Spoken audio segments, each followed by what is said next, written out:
everyone. My name is Alexis. Hello. I am inviting you to Memorial Day at Greenwood Cemetery. Greenwood Cemetery is probably the most haunted cemetery in Spokane. There's a lot of history here, a lot of people who built this great cemetery and who have been a part of it, walking on the grounds, volunteering their services, and so on and so forth. And this area that I am currently at is the non-endowment area. So what does that mean? Non-endowment. The non-endowment area is where Fairmount Association cannot touch this area. They are not allowed to landscape it. They are not allowed to do anything, and they rely on volunteers. And so in 2019, April of 2019, I reached out to Fairmount Association and I told them that I wanted to be a volunteer. And they accepted, and I've been volunteering my services in the non-endowment area since 2019. And I'm going to show you this area. And I will say this, it is haunted. I have felt and seen things in this cemetery. I've even got locked in here at night. It was creepy. I remember seeing up on the third terrace a white apparition of a lady in a white gown with a bonnet type hat. Beautiful, very beautiful. So let me take you through this cemetery and show you Memorial Day, because the flags are up, and just kind of show you the non-endowment area. So here we go. So in this area right here, I planted for the last 2 years 2 trees for Earth Day. I've seen little branches sprout up, but it's kind of hard to see because everything is overgrown. I see a lot of irises up though, and I get so excited when I see new cemetery plots people been put in. It's like, oh wow, that's so cool. And so we're going to drive through here, and I really do need to work in this area again. I usually come here spring and fall because the mosquitoes are so bad. It's horrible. It's absolutely horrible. But I wanted to show you this non-endowment area, and it's quite large. I'm also on Find a Grave. I locate graves and then I post them online. And like I said, they don't touch this area. So when a tree falls down, they rely on volunteers to take care of them, which I'm really needing some firewood for camping this year. So I'll have to definitely come here and get it.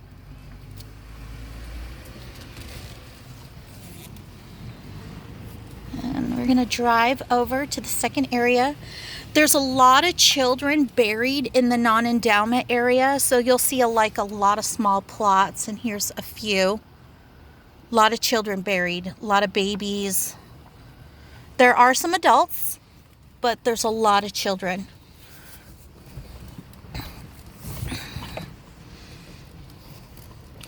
I've made bird houses and I've put them in this area. Every grave that I have cleaned up, I've marked each grave with a little stick and a bow on it. It's really overgrown.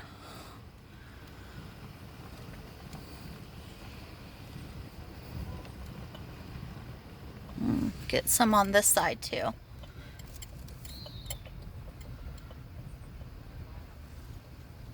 I know my family was very skeptical about me being a volunteer here, but these are my dead peeps, and I love every single one of them, and they know I'm here to help them. I always would say, I'm chilling with my dead peeps, and I'd take a picture and I'd post it on my Facebook page.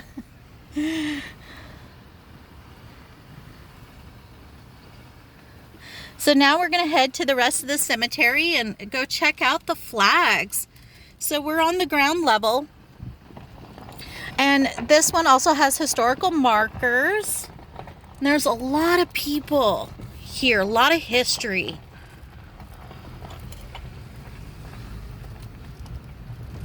I'm gonna have to follow the correct path.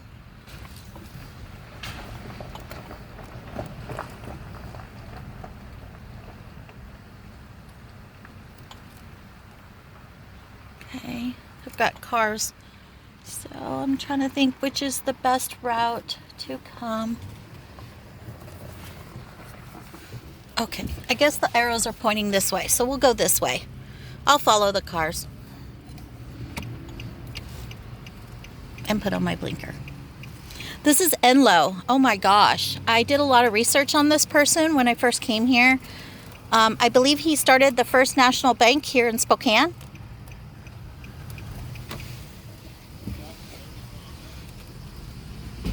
But there's quite a history with that as well.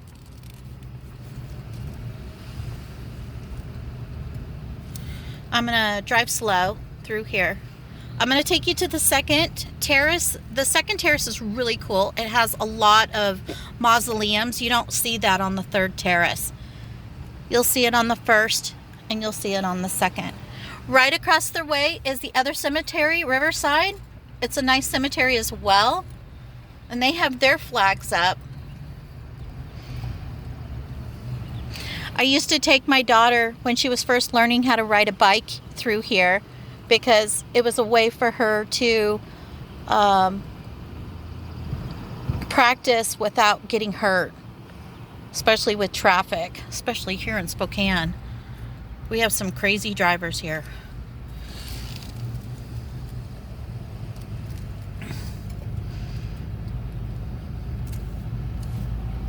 I'm going to drive a little faster through here.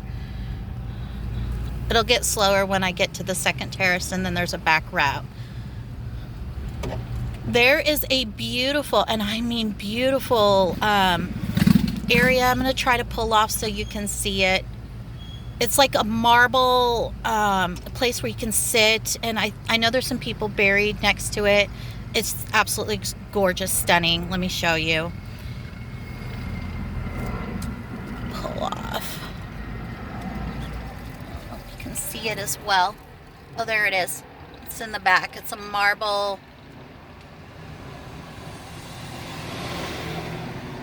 Okay, I gotta back up so I can get out of here. Maybe. I got a lot of people behind me.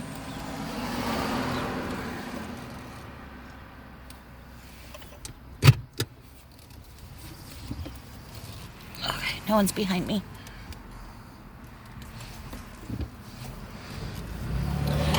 As for wildlife here, I've seen a lot of turkeys. There's a lot of turkeys. I've counted close to 21, and I'm going to tell you this. Every Thanksgiving, there's not a turkey in sight. They're hiding. They don't want to get eaten up. So this is the second terrace. And we're going into an area where there is the mausoleums. And the 1,000 Steps is right behind an area here on the second terrace. I've never walked the steps, but they exist. I believe the cemetery has tried to remove the steps, but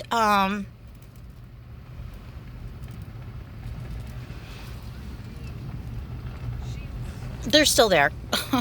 Sorry, I got caught mid-thought. So here is, I wouldn't say, I don't know if this is the older part, but this is where a lot of the richer people are buried. There's a beautiful waterfall in the back that gets turned on, and when my brother-in-law passed away, the waterfall was on, and I came over here and just kind of cried and mourned his death. And oh, they put up a gate. I had never noticed that before. So the behind this area,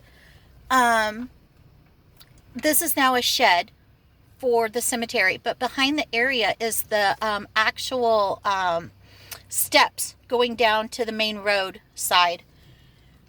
And I didn't know they put up a gate. That's new. I don't understand why people were vandalizing it. I don't get that. I don't understand why people do that. Completely disrespectful, especially being here with the dead.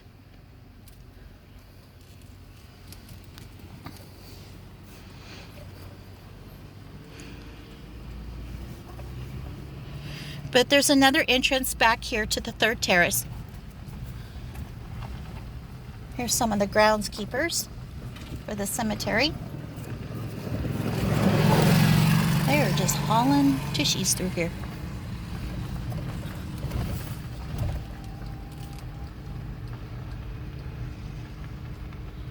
I'm going to kind of take you through. The road is up that way, so we're going to go up that way. Another historical marker.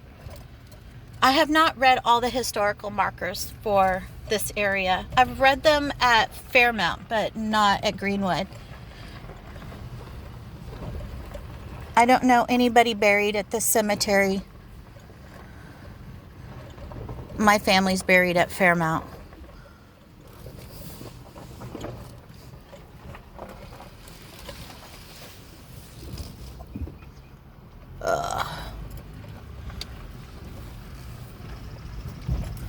I want to thank the men and women who have served our country. Thank you. I'd also like to thank my boyfriend. He is an Army vet. So thank you for your service, Roger. And your brother Andy as well, also an Army vet. And my brother Mark, who is a retired colonel for the Marines. Thank you for your service as well. My stepdad, Air Force, thank you for your service. I believe I have some uncles that were in the Navy. Also, thank you for your service. Now we're leading up to the third level. Also, my ex-husband, who is an Army vet, thank you for your service, as well as your dad. Thank you for your service. Also, Army Airborne. This is the third terrace. And I see some flags up. Ooh, now we're getting to all the flags. Exciting. Always excited. Oh, look at that. Beautiful fountains. I'm going to go further down ahead.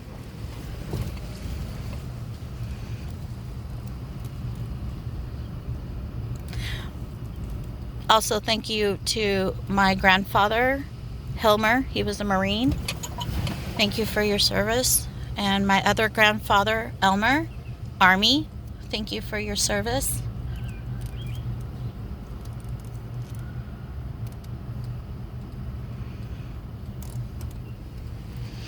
There's a beautiful cross up here. I'm going to show it in a little bit. And it's a gorgeous view of Spokane, especially downtown.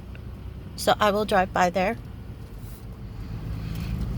The woman in white that I saw here late one night about 5 years ago, I will show you the location.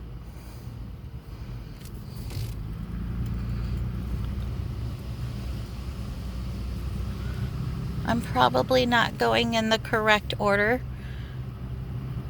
of all the flags, but I will do my best to take us on this journey.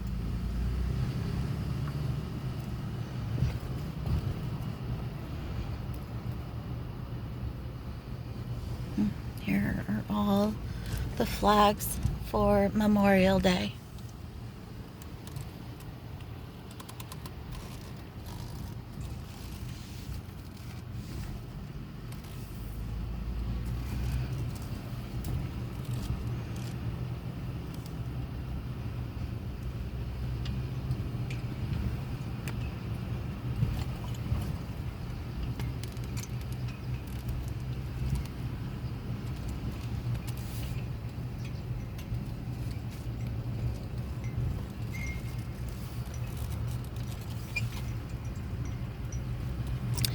They do this every memorial, and it's so amazing to see.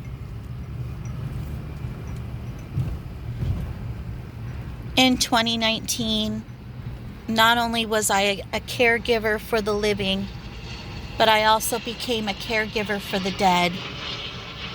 And it was great. And it's a great feeling to be a caregiver for the living and the dead.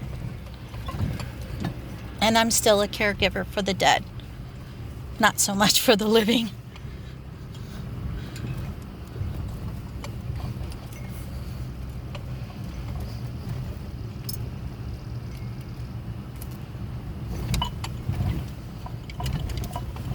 And quite bumpy. I apologize. I keep hitting all these bumps. There is on this cemetery, a lot of people don't know it. If you look at the old maps of Spokane, there is an old railroad crossing that goes from the second terrace right past this area onto the railroad tracks and connects. I've always been trying to research it. I've never found it. But it's a really cool part of the history to see.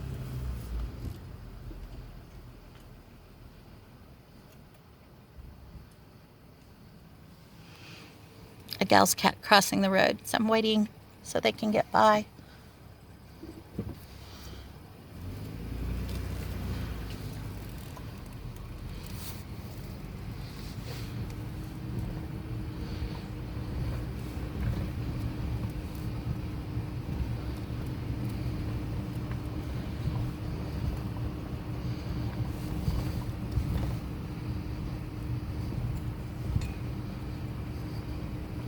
We're actually coming up on the area where I saw the woman in white.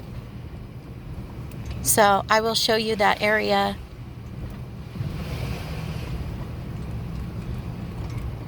And I did not expect to get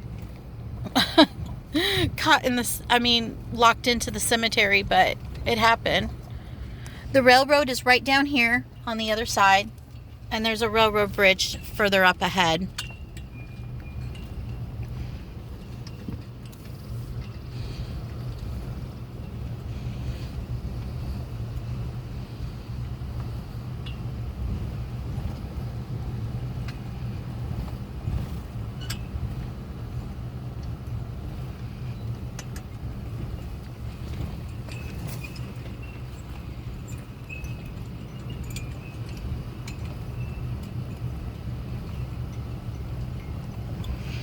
I know I wanted to play music, but I don't want to worry about copyright laws, so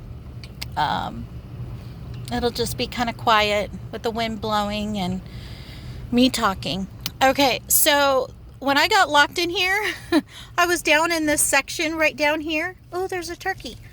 And I saw the woman in white down here, and it was crazy. But I won't tell you how I got out of the cemetery. There's an entrance on the main level. That's how I got out. But it was scary. I'll admit that. I did not expect to get locked in, and I found a way out.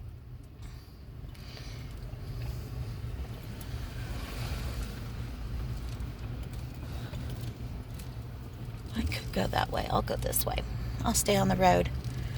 So over by this cross over here is a gorgeous view of Spokane, especially downtown Spokane. I'm going to take you by that, and I think that will be it for today.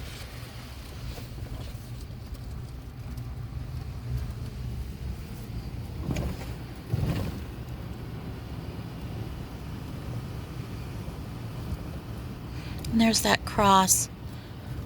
I just love this area. I love this cemetery. I think this would be the cemetery. If I was to live and stay here in Spokane, I think this is where I would like to be buried. And it would be in the non-endowment area where I spend my volunteer time.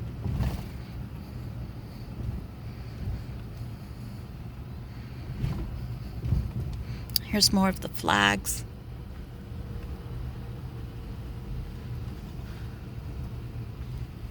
And here's the cross.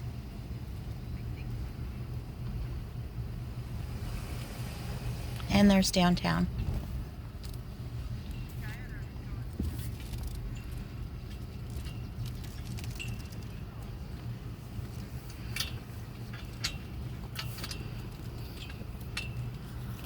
I want to thank everyone for joining me on this adventure. Happy Memorial Day weekend. And thank you for your service. Amen.